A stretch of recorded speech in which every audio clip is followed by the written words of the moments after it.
Accelerated titration allows you to move forward faster than a 3+3, so you don't have to wait for 3 outcomes.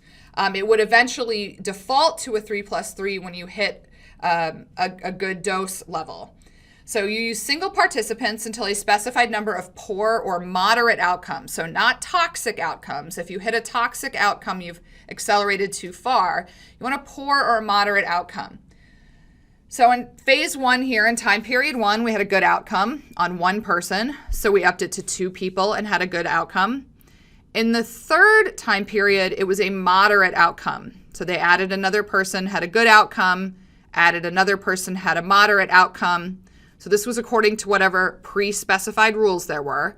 Because we had 3 moderate and poor outcomes, we escalated to the dose level 4 where we had 3 good outcomes, and we upped it to dose level 5 where there were 3 bad outcomes. So this would get backed up potentially to dose level 4. It could be that at dose level 3, depending upon their rules, that they could have done a +3 there and continued on with 3+3, or they could have done a +3 at dose 4. It depends on the pre-specified rules. The point of the accelerated titration is that you're looking at a single participant at a time at much lower dose levels until you start to see poor outcomes.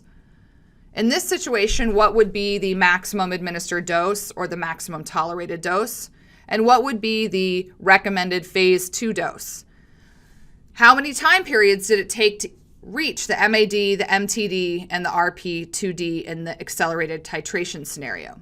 Again, very simple to carry out, but of course, think about if you happen to get someone who has an adverse event at one of the lower titration points.